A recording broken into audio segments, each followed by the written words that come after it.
In this video, we're going to look at the awesome new visual mixer that's a part of Izotope's Neutron 2.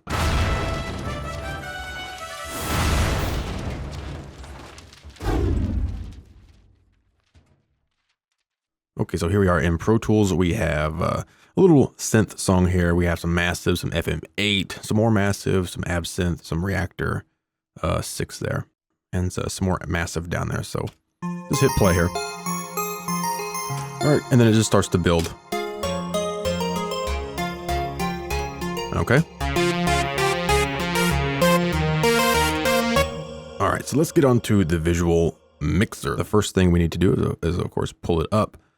So we'll come down here to our master, and we'll come in here to Izotope, and we'll go in here to our Neutron 2, and we need the visual mixer there. Go ahead and pull that up, and if we take a look here, that would be in the EQ category. If you're just going by category, it will be in the EQ category. I have category and manufacturer checked in our preferences in Pro Tools. All right, so right here, we really can't do anything until we start adding some modules from Neutron 2 or Neutron 2 itself to an instance of a track somewhere up here. Okay, so that's really of no use to us at this point. Let's go ahead and add something here. Come back here to Izotope. Let's just add the full Neutron 2. All right, close our presets. Now, I honestly don't need any mixing done here. I just want to show you how this works. Okay. So we have Neutron 2 on this track, and I'll just play here.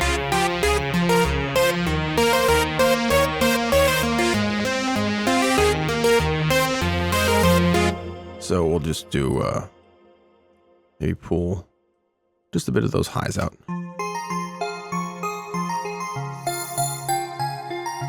Okay, so we'll just assume we've gone through here and done everything else we need to do. All right, but now that we have Neutron 2 on a track, come back down here to our visual mixer here. Open that up, of course. Now you can see over here in the visual mixer, now we actually have something over here called Massive 1. If we look here, scroll back up, that's the name of this track, Massive 1, and that's the name here in our instance of Neutron as well. So the first thing I need to show you is exactly what this does. So if you look at this area here in Neutron 2, I'll just grab our little node here, I'll drag it up and down. You can see our level right here goes up and down. Same thing if I just do it over here. All right. I can go left or right. And again, look down here in this area. So left and right. Okay. And then we have a Whisk Control. And we do that by grabbing these two little nodes on the side and drag it out or drag it in. Drag it out, drag it in. That is what's controlling sort of remotely our instance, in this case, of Neutron. Okay. So that's the basics of it. Now, whenever I play back, you can see this is clear right now. Okay, if I play back, now we can see we're actually getting some waveforms in there. So we know we're actually making noise with this instance. And I can go to the left, go to the right. Now, of course, another track comes in, so we'll just start over here. Pull it up and level. Now, if I take this up too far, it will start to clip, and this will turn red. That's the basics of it here. So left, right, up, down, on your level. There's our stereo width. Make it really narrow.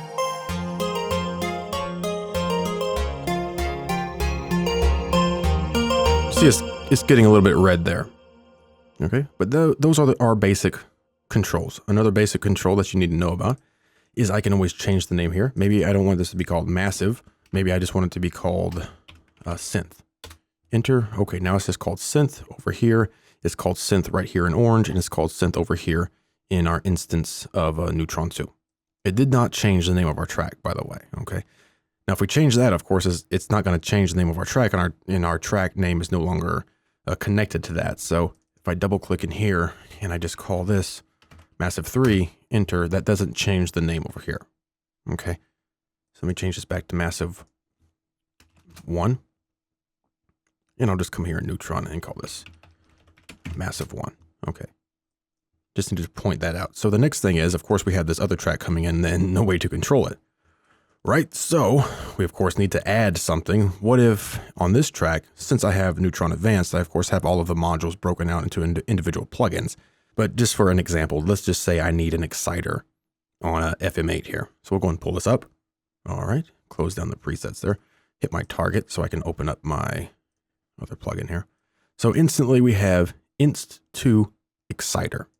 Okay, so that's the name of this track, Inst2, and then a dash Exciter to let me know that I'm controlling the, or I have the Exciter module instantiated on our FM8 track here. So again, just like previously, I can do the same exact movements and you can see how that is changing. All right. Same stuff there. All right. So I'll play back here a little bit, I guess. We mix this over here, mix it up here, pull it down. So here we go.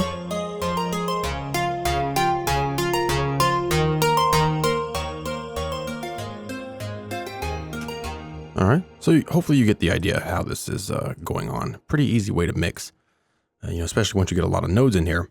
But the thing I want to show you here is now, say I go to name this track, which I should have named it beforehand, of course, but we can always name it now. So this is FM8. This is my only instance of FM8 on this track, or in this song here. So just hit enter there. And now that name is FM8 Exciter. Okay, we bring up our Exciter here again. So we can see it's FM8 Exciter in here as well.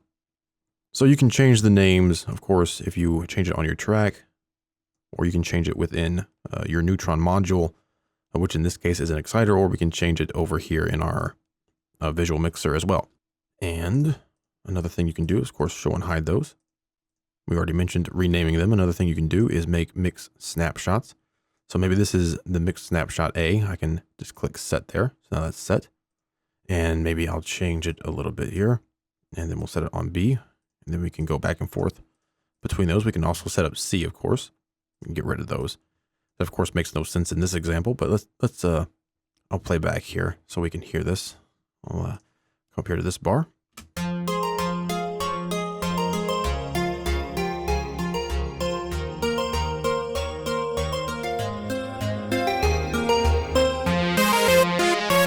Okay, so now we have another instrument coming in here. Can double click to just put those back to the middle and restore the width. Now we have another instrument coming in here.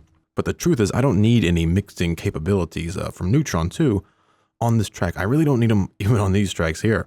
So what do you say I'll go ahead and remove these inserts here, because I actually don't need the EQs or the exciters. And instead we're going to use something called the, let's go to it here, Neutron 2 Mix Tap. All right, just load that up here. Pull that into the center. So the Mix Tap is basically just that output area of Neutron 2, or of our Neutron 2 modules, if you happen to have the advanced version of Neutron and you have each of the individual modules. Okay, so you can use our Mix Tap if you don't have, if you happen to not need any actual mixing from Neutron 2 on a track, but you still want to access it within your visual mixer. So don't think you have to use Neutron 2. Maybe you have a suite of other plugins you have done all the mixing with. That's fine. You can still throw your Mix Tap on there and have access to that in our visual mixer. But here in Pro Tools, if I need to throw my Mix Tap on all of these tracks, let's do this. Let's do this the easy way here. Let me alt click that to unselect them. Then what I'll do is, since I need Mix Tap on all of these, I'll just select this track. I'll hold Control. I need that one and that one. I guess I could hold Shift, but this one, and not that one, but this one here. Okay. So now that I have all those tracks selected there, now I can hold down Alt and Shift and click an insert here. Now Alt and Shift, Alt is all, Shift is selected. Okay, so all selected, and then we clicked an insert. Now I can release Alt and Shift. I can go on in here, Izotope, and I want our Mix Tap across all of those tracks. So now that will instantiate those all at the same time there automatically for me. Okay, so there we are.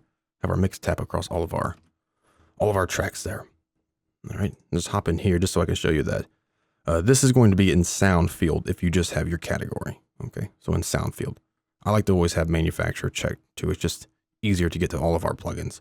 So now we have our Mix Tab here across all of our tracks. So we'll have access to all of them here in our visual mixer. You can see them right here. Again, we can show and hide those just by our little eyeballs there. All right. And I should probably come in here and name some of these tracks. So this is Massive 2. And you'll see that name update over here, right there. And we can see that it's the mix tab. It's nice to have that on there. Again, you can come in here and get rid of that mix tab if you want, but I like to have that on there personally. But you can do whatever you want in your naming convention. This is Massive 3. This is Absinthe. Okay. And that's, I guess we'll do Reactor 2. There we go. So now all of those are named. So let's do a little bit of mixing here. Pull that down a bit. See, we don't have any audio coming through these other mix tabs, or these other tracks. Here we go. So these two tracks are playing.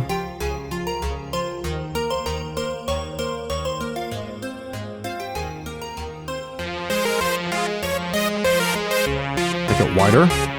It's too loud.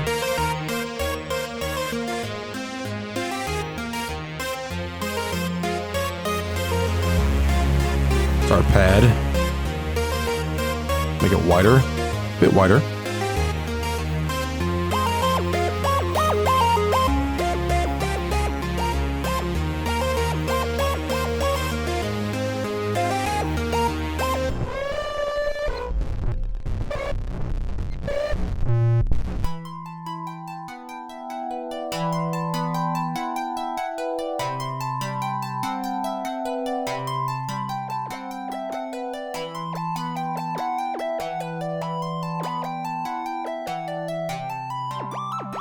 Double click to set it back to the center.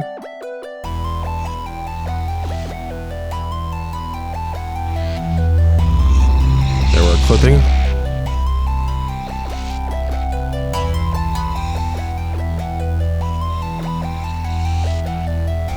All right.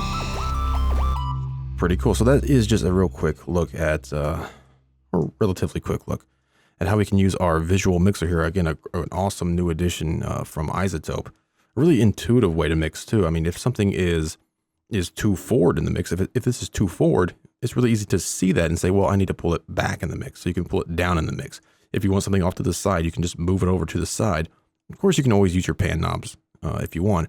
You know, when I go up and down or a level, it's not actually changing the level on the track itself. You can, of course, still change the levels on your track and depending on the track itself. You know, we're just accessing the, in this case, we're accessing the mix tab.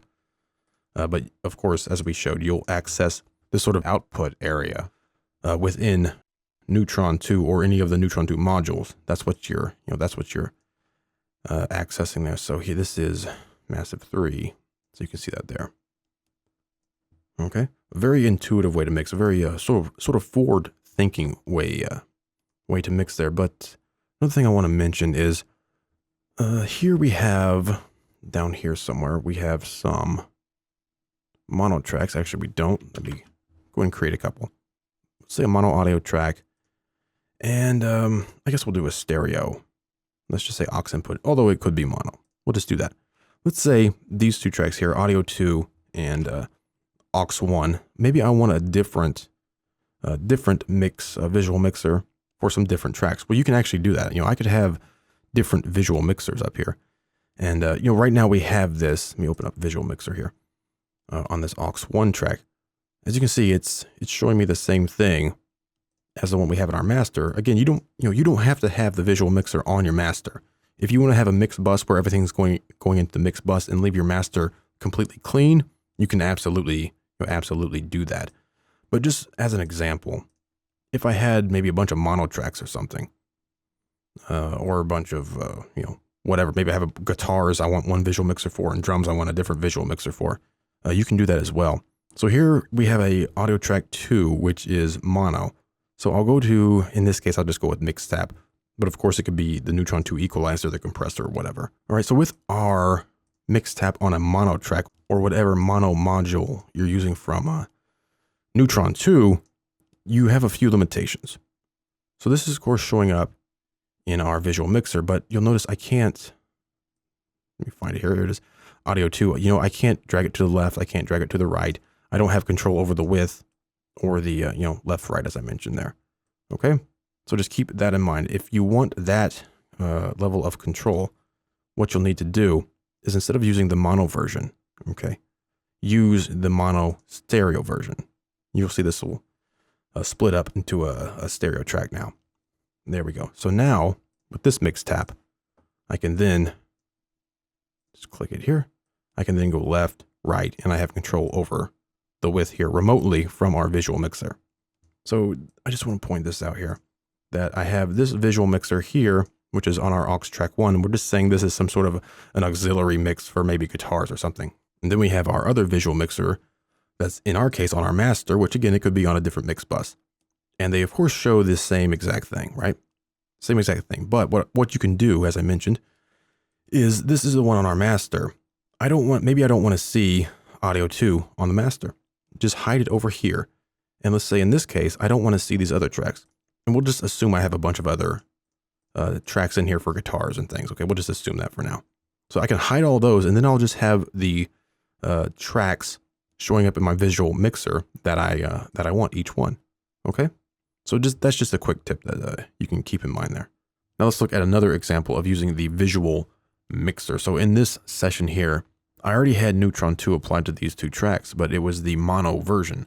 So of course, if I want to be able to adjust that in my visual mixer, I would need to switch out to the mono stereo version of Neutron 2. But another thing you can do, and this is just an idea, is instead of switching out my Neutron to the mono to stereo version, I just left it as the mono version, and instead put a mix tap in, a mono to stereo mix tap. I did that on these two tracks here.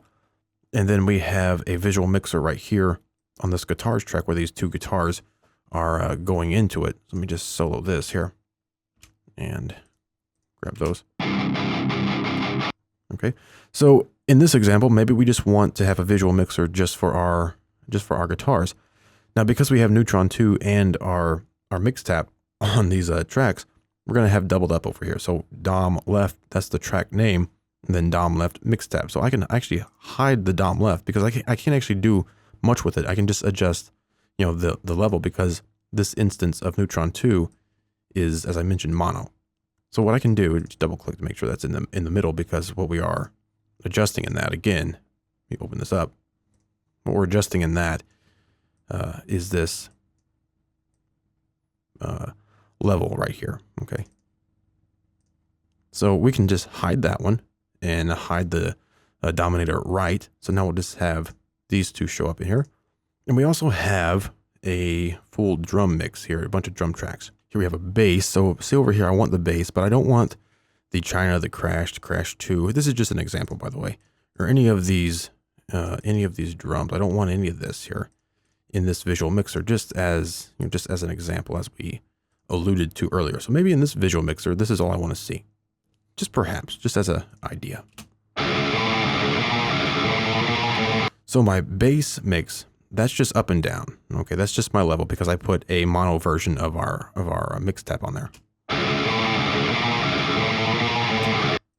Grab this, pull this over, Much better.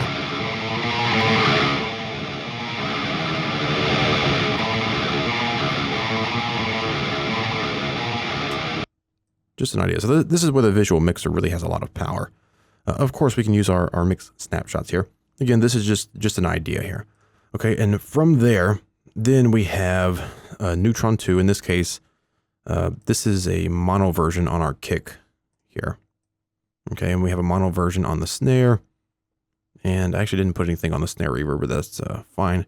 I actually need to put a mix tap on this, don't I? So let me go and find that. And I want the mono to stereo because I want to be able to adjust our high tom here, our high tom number 2. There we go, got that on there. So on these tracks here, I have a variation between Neutron 2, the mono version, and then down here I have Neutron 2, the stereo version on there. And then some of these I just have just the mix tap, of course, the mono to stereo version, because all of these are mono tracks. All right, so hi-hats, crashes, all that kind of stuff.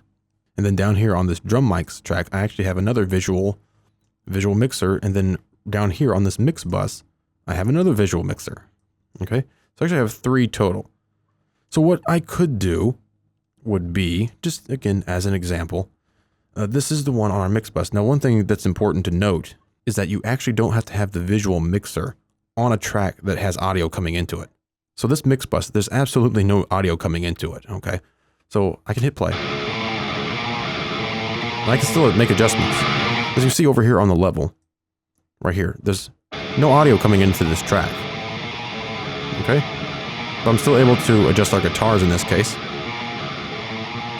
Because of course our visual mixer is going to show everything, even though we've already adjusted them up here in this visual mixer. So that's one thing to keep in mind. If you happen to opt to use more than one visual mixer, which I'm not suggesting you do that, I'm just showing you what you can do with it.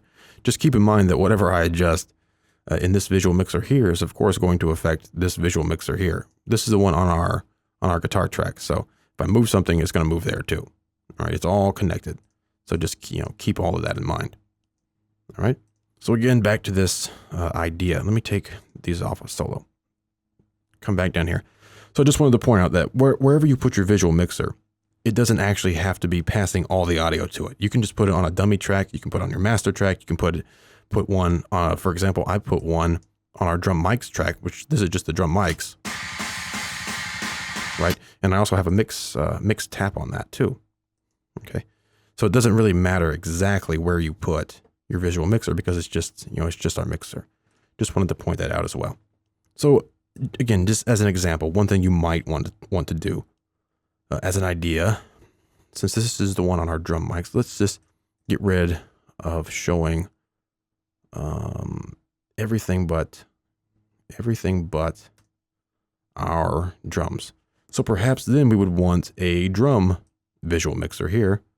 All right. And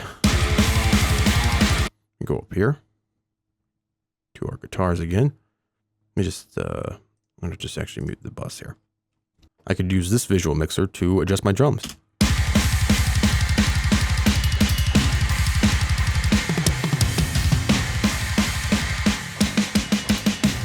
Now in the case of the kick, I have a mono version of Neutron 2 on there, so I can't go left and right because, a kick you're going to want down the middle, more than likely anyway.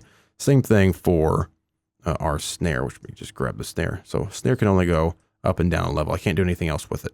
If I wanted to move it left or right or adjust the stereo width, I would of course just use either a mono to stereo version of Neutron 2, or I could use the mono to stereo version of our mix tap. Okay. You could of course use a stereo track for your, I bust all of this out of BFD 3, so I could have used a stereo out if I wanted to as well.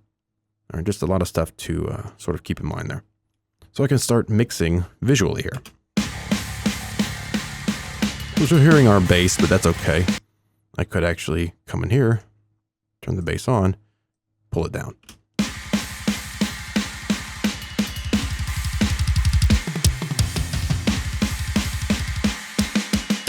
Here's our China. May have that over here. It's our hi-hat. It's over here. Our ride over here. Here's our toms. So I could set up my toms in sort of the way that they're actually set up on the drum kit. So I could set them going from, say, left to right. And we'll go to our mid tom, pull this here, grab our mid tom 2, pull this up here, maybe our ride, which we already have set up. High tom 2 is our high tom, our hi-hat we have set up. Floor tom, we of course want this one way over here, maybe up in level, and the other floor tom over here. All right. Let me spread them really wide. Adjust the width of them if you want. Pull this up a little bit here. Okay. All right, so this is just another sort of look at using the visual mixer. So maybe in this case, I happen to have this one set up, and I can set that as A. And then maybe I want to just switch this around. Maybe I want this over here and the China over here. Maybe I want my crash over here and really high for some reason. I want the kick a little higher and the snare a little higher. And we're not going to adjust the bass in this one. Pull my hi-hat up even more. This high tom will be way over here for some reason. And our hi-hat, our kick, here's our mid tom 2. Pull this way over here. Maybe set that as a B. Listen to that, go back to B.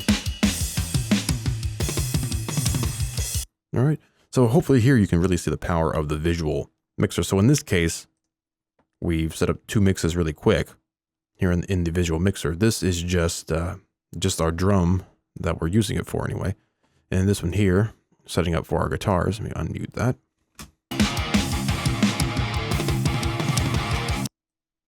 So this up here, and let me go back to the beginning.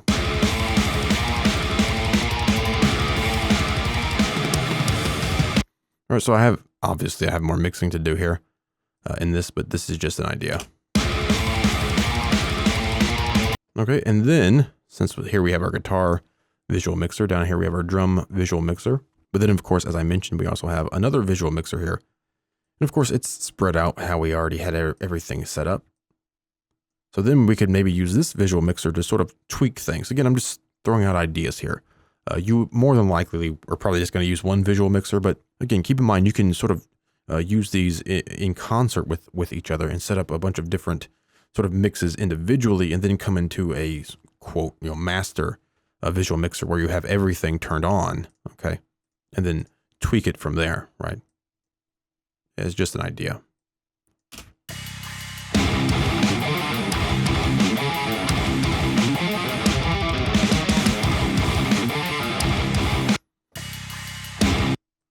All right, so that is our visual mixer, just throwing out some ideas there, some other ways you might want to use it besides just the standard way of just having one. But as you can see, especially in this example here of a full mix, which again, I admit I need to go and mix this more with some Neutron too.